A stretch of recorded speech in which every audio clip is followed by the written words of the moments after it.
மண்டை ஓடு. தேவிப்பட்டினம் என்கிற ஒரு கிராமம் இருந்தது. அந்த கிராமத்து ஜனங்க ரொம்பவே விசித்திரமா வீட்டு முன்னாடி மண்டை ஓட கட்டுவாங்க. இதுக்கு எல்லாமே காரணம் அவங்க ஊர்ல சுத்திட்டு இருந்த ஒரு பயங்கரமான பேய்.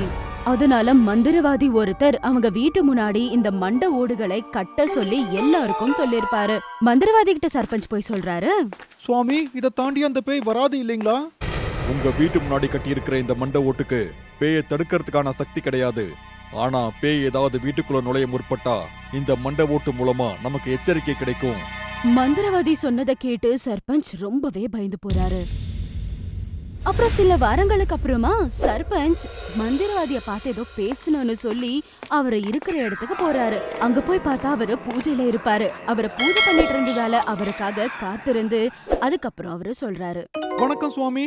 என்ன விஷயம்? நீங்க இந்த ராத்திரியில வந்திருக்கீங்க? உங்களுக்கு தெரிஞ்ச விஷயம் தான் சுவாமி. சுவாமி, நான் புதுசா ஒரு வீடு கட்டியிருக்கேன். அந்த வீட்டுக்கு நாங்கெல்லாம் குடி போலாம்னு நினைச்சுக்கிட்டு இருக்கோம். அதுக்கு தான் வந்திருக்கேன். புரிஞ்சிருச்சு, நான் இப்பவே பூஜை பண்ணி கொடுக்கறேன். அப்படி சொல்லி மந்திரவாதி அங்க இருந்த ஒரு மண்டை ஓட எடுத்து மந்திரங்களை சொல்றதுக்கு ஆரம்பிச்சிடுறாரு. அவரு மந்திரங்களை சொல்லிட்டு இருக்கும்போது அவரோட உடல்ல இருந்து நிறைய சக்திகள் அந்த ஒரு மண்டை ஓடுக்குள்ள போகுது. இத பார்த்த உடனே சர்பஞ்ச் ரொம்பவே ஷாக் ஆகுறாரு. அதுக்கப்புறமா மந்திரவாதி அந்த மண்டை ஓட சர்பஞ்ச் கிட்ட குடுக்கறாரு. ஒரு விஷயத்தை மட்டும் நல்லா ஞாபகத்துல வச்சுக்கோ. சக்தி வாய்ந்த இந்த மண்டை ஓட்டை உன்னோட வீட்டு வாசல்ல கட்டணத்துக்கு அப்புறம் திரும்பவும் தரையில படக்கூடாது. சரிங்க சுவாமி, நீங்க சொன்ன மாதிரியே பண்ணிடுறேன். அப்புறம் சுவாமி, நான் உங்ககிட்ட இன்னொன்னு கேட்கணும். அந்த பேய் எங்களை தாக்க வந்தா உங்களுக்கு எப்படி தெரியும்? இந்த மண்டை ஓட்டுல என்னோட சக்தி இருக்கு. அந்த பேய் உன்னை எப்பெல்லாம் கொள்ளலான்னு வருதோ அப்ப இதுல இருந்து எனக்கு எச்சரிக்கை வரும். சர்பஞ்ச் மந்திரவாதி சொன்னது எல்லாமே ரொம்ப கவனமா கேட்டுக்கிட்டு அதுக்கப்புறமா அவரு கொடுத்த அந்த மண்டை ஓட எடுத்துக்கிட்டு அங்க இருந்து கிளம்பி போறாரு. அவரு போயிட்டு இருக்க நேரத்துல அவரு பின்னாடில இருந்து சில்லுன்னு காத்து அடிச்சிட்டு இருந்தது. உடனே சர்பஞ்ச் பின்னாடி திரும்பி பாக்குறாரு. ஆனா அங்க எதுவுமே இல்ல. ஆனா ஏதோ அவரு பின்னாடி துரத்திக்கிட்டு வருது அப்படின்னு அவரு ஃபீல் ஆகுறாரு. அதனால அவரு ரொம்பவே பயந்து போறாரு. வேகமா நடுக்க ஆரம்பிக்கிறாரு. அதே நேரத்துல அவரு முன்னாடி ஒரு மண்டை ஓடு வருது அவரு பாக்குறாரு. அத பார்த்த சர்பஞ்ச் ரொம்பவே பயந்து போறாரு. அதுக்கப்புறம் அவரோட பயத்தை இன்னுமே ஜாஸ்தி ஆக்குறதுக்காக நிறையவே மண்டை ஓடுகள் அவர் பக்கம் வர ஆரம்பிக்குது. அது பார்த்து இன்னுமே பயந்து போறாரு. அவர் கையில இருந்த மண்டை ஓட கெட்டியா பிடிச்சுக்கிட்டு அங்கிருந்து நடக்க ஆரம்பிக்கிறாரு. அப்படி அவரு கொஞ்ச நேரம் நடந்து போன பிறகு பின்னாடி திரும்பி பார்த்தா மண்டை ஓடுகள் எல்லாமே மாயமாகி இருக்கும். இதுக்கு மேல எந்த பிரச்சனையும் இருக்காதுன்னு நம்பின சர்பஞ்ச் திரும்பி பாக்குறாரு. அவர் முன்னாடி ஒரு பேய் வந்து நிக்குது. அதை பார்த்து அவரு ரொம்பவே பயப்படுறாரு. பேய் அவளை கிட்டத்துல பார்த்தா சர்பஞ்ச் ரொம்பவே பயங்கரமா கத்த ஆரம்பிக்கிறாரு. அப்ப பேய் சிரிச்சுக்கிட்டே, என்ன தலைவரே, என்ன அவசரம்? இவ்வளோ வேகமா போய்கிட்டு இருக்கீங்க? தயவு செஞ்சு என்ன விட்டுரு. உனக்கு என்ன வேணும்? எனக்கு என்ன வேணும் நான் கேக்குறேன். உன் உயிர் தாண்டா வேணும், குடுப்பியா? பேய் பேசிக்கிட்டே முன்னாடி நடந்து வந்துகிட்டு இருக்கும்போது சர்பஞ்ச் கையில இருக்க அந்த மண்டவோட ரொம்ப கெட்டியா புடிச்சுக்கிட்டு அவரு பின்னாடி நடந்து போறாரு. அவரு கையில இருந்த மண்டவோட பார்த்த அந்த பேய், எங்கிட்ட இருந்து உன்னை காப்பாத்த இப்ப உன்கிட்ட அந்த மண்டை ஓடு இருக்கா? என்னைக்காவது ஒரு நாள் அந்த மண்டை ஓடு இல்லாம நீ சிக்குவ. அன்னைக்கு உன்னோட உயிரை யாராலையும் காப்பாத்த முடியாது. பேய் அப்படி பேசிட்டு இருக்கும்போது சர்பஞ்சோட கை நடுங்கிக்கிட்டு இருக்கும். ஆனா அந்த பேய் மட்டும் சர்பஞ்சை எதுவுமே பண்ணாம அங்க இருந்து சைலண்டா கிளம்பி போயிடுது. அதுக்கப்புறம் சர்பஞ்ச் அங்க இருந்து ஓட ஆரம்பிக்கிறாரு. ஓட வேகத்துல கையில இருந்த அந்த மண்டோட கீழே விழுந்துடுது. அதுக்கப்புறம் உடனே அந்த மண்டோட எடுத்துக்கிட்டு அவரு அங்க இருந்து வீட்டுக்கு கிளம்புறாரு. வீட்டுக்கு போன உடனே அந்த மண்டோட சீக்கிரமா வீட்டு முன்னாடி கட்டிடுறாரு. பாத்தியா, கொஞ்ச நாளா அந்த பேயோட அட்டகாசம் நம்ம ஊர்ல இல்லல்ல? ஆமா வீரையா, இதுக்கெல்லாம் அந்த மண்டவோட சக்தி தான் காரணம். உண்மைதான்டா. அந்த மண்டவோட சக்தி மட்டும் இல்லன்னு வையே, நம்ம நிலமெல்லாம் என்ன ஆகுறது நினைச்சு பாரு. ஆனா எனக்கு ஒரு விஷயம் மட்டும்தான்டா புரியல. அந்த பேய் எதுக்கு இப்படி எல்லாம் பண்ணிக்கிட்டு இருக்கு? சரி, நீ ஒண்ணு பண்ணு. அந்த பேய் வந்த உடனே அந்த பேய்கிட்டே கேளு, அதுவே சொல்லும். அப்படியே ரெண்டு பேரும் பேசிக்கிட்டே சிரிக்க ஆரம்பிக்கிறாங்க. இப்படியே காலம் கடந்து போகுது. அதுக்கப்புறம் ஜனங்க மனசுல இருந்த பேய் பயம் கூட கொஞ்சம் கொஞ்சமா கம்மியாகுது. இப்படி இருக்கும்போது சர்பஞ்சோட வீட்ல வேலை செஞ்சுட்டு இருந்த ஒரு பெண் வீட்டு வெளியோ எல்லா இடத்தையும் கிளீன் பண்ணிட்டு இருப்பாங்க.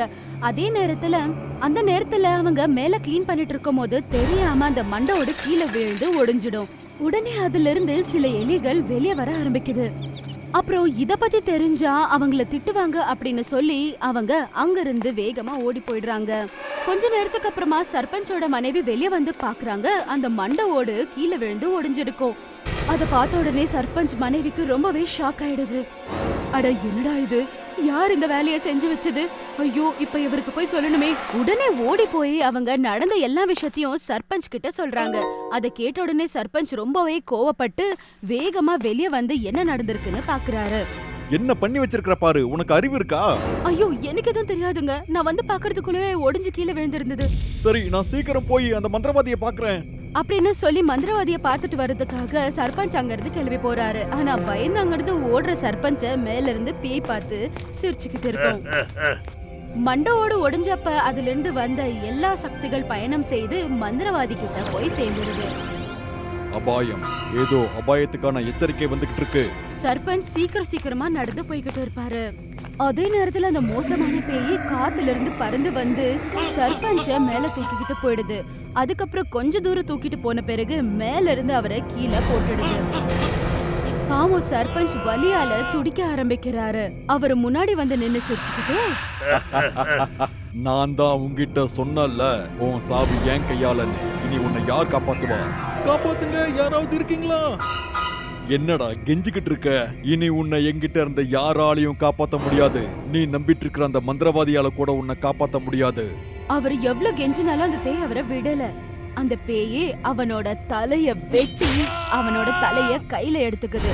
அதுக்கப்புறம் அங்க இருந்து சந்தோஷமா கிளம்பிடுது. இன்னொரு பக்கம் மந்திரவாதி ஊர்ல நடந்துகிட்டு வந்துட்டு இருப்பாரு. அதே நேரத்துல பேய் அவர் முன்னாடி போய் நிக்குது. பேய் கையில சர்பஞ்சோட தலைய பார்த்த உடனே மந்திரவாதி அவரை காப்பாத்த முடியலன்னு ரொம்ப கவலைப்படுறாரு. அப்ப அந்த பேய் அந்த தலைய தூக்கி மந்திரவாதியோட காலு முன்னாடி விசிறி போடுது. நீ கஷ்டப்படுறத பார்க்கலான்னு வந்தேன். இதோ நீ கஷ்டப்படுறத நான் பார்த்துட்டேன். இந்த உன் பரிசு. உன்னால இவனை காப்பாத்த முடியும்னு நினைச்சல, இப்ப என்னாச்சுன்னு பாரு. இது ஆரம்பம்தான். தயவு செஞ்சு நீ இதெல்லாம் நிறுத்து. ஒரு மனுஷனோட உயிரை எடுக்கிற அதிகாரம் உனக்கு யார் கொடுத்தா? இது பெரிய தப்பு. என்ன தப்ப பத்தி நீ பேசிட்டு இருக்கியா? இந்த சாவுக்கான காரணமே நீதான், அத மட்டும் மறந்துடாத. அப்புறம் அந்த பேய் அங்கிருந்து மாயமாயிடுது. அப்ப மந்திரவாதி ரொம்ப கவலையா நடந்த விஷயத்த யோசிக்கிறாரு. சில வருஷத்துக்கு முன்னாடி மந்திரவாதி ஒரு காட்டுல வாழ்ந்துகிட்டு இருந்தாரு. அவரு நதியில குளிச்சுட்டு இருந்த நேரத்துல தண்ணியில ஏதோ ஒரு டெட் பாடி அரைச்சுக்கிட்டு வர்றத அவரு பாக்குறாரு. அப்ப அந்த பாடிய அவரு கரைக்கு கொண்டு வந்து கடைசி மூச்சுல துடிச்சிட்டு இருந்த அந்த பையனை அவங்களோட வீட்டுக்கு அவரு கொண்டு போறாரு. அவருக்கான காயத்துக்கெல்லாம் மருந்து பூசி பக்கத்திலே இருந்து அவரை நல்லா பாத்துப்பாரு. 2 நாளைக்கு அப்புறமா அவரு குணமாயிடுறாரு. யார் நீ? இந்த காயம் எப்படி வந்தது? என்னை பத்தி சொல்றதுக்கு எதுவும் பெருசா இல்ல. நான் ஒரு அனாதை. அன்னைக்கு நீ தண்ணியில அடிச்சிட்டு வரும்போது அரகுர உயிரோட இருந்த. இப்ப நீ அடுத்து என்ன பண்ண போற? என் உயிரை காப்பாத்தினதே நீங்க தான். அதனால நான் இனிமே உங்க கூடயே இருக்கலாம்னு முடிவு பண்ணிட்டேன். அப்ப மந்திரவாதி அஜ்மீர் இங்க இருக்கட்டும் அப்படின்னு சொல்லி அவரு ஒத்துக்கிறாரு. அப்படி அஜ்மீர் அங்கேயே வேலை செஞ்சுக்கிட்டு அவங்களுக்கு ரொம்பவே உதவியா இருப்பாரு. அது மட்டும் இல்லாம அவரு செய்யற பூஜைங்க எல்லாத்துக்கும் கூட அவரு ரொம்ப ஹெல்ப்ஃபுல்லா இருந்தாரு. அப்ப ஒரு நாள் அஜ்மீர் மந்திரவாதி கிட்ட இப்படின்னு கேக்குறாரு. குருஜி, நான் உங்ககிட்ட ஒண்ணு கேட்கலாமா? நீங்க தப்பா எடுத்துக்க மாட்டீங்கல்ல? அப்ப என்னதான் விஷயம் சொல்லு அப்படின்னு கேக்குறாரு. அப்ப எனக்கு கூட மந்திரங்களை சொல்லி கொடுங்க அப்படின்னு அவரை கேக்குறாரு. அப்ப மந்திரவாதி அஜ்மீர் கிட்ட சொல்றாரு, நீ என் கூட ரொம்ப நாளா இருக்க. நான் சொல்ற எல்லா வேலையும் நீ எனக்காக பண்ணிட்டு இருக்க. நீ கவலைப்படாத, நான் உனக்கு மந்திரம் சொல்லி கொடுக்கறேன். அப்ப அஜ்மீர் நிஜமாலே ரொம்ப சந்தோஷப்படுறாரு.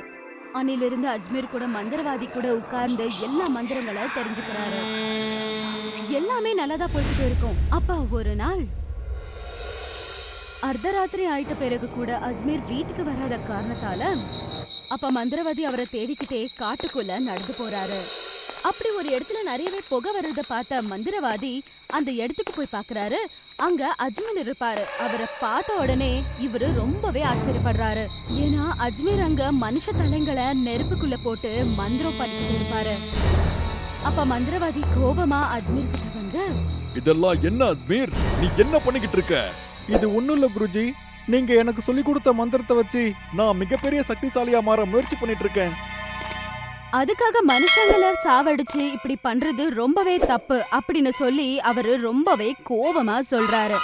அப்ப அதை கேட்ட அஜ்மீர் இப்படி சொல்றாரு. எனக்கு சாதாரண மனுஷனா இருக்கிறதுக்கு விருப்பம் இல்ல குருஜி. நான் பெரிய சக்திசாலியா மாறணும். நீங்களே ஒரு நாள் பாப்பீங்க, இந்த உலகத்திலே நான் ஒரு மிகப்பெரிய பலசாலியா மாற போறேன். நீ பண்றது பெரிய தப்பு. இது சரியில்லை அஜ்மீர். குருஜி, நான் ஒண்ணும் தப்பு பண்ணல. நான் என்ன பண்றனோ அதுதான் சரி Guruji.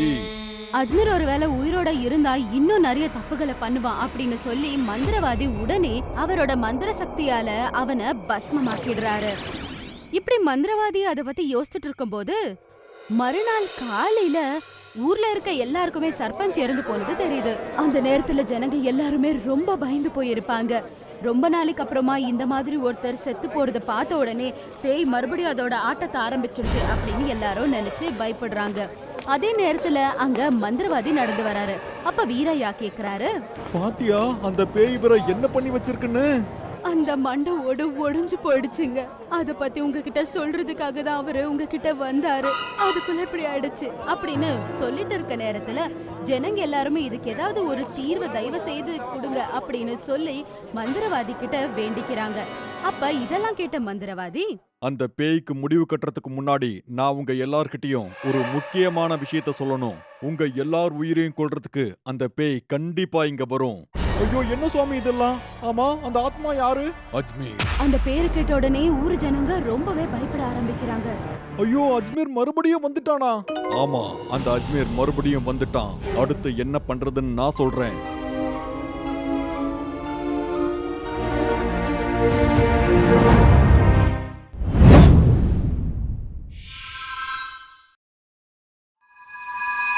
For more horror stories, please subscribe our channel.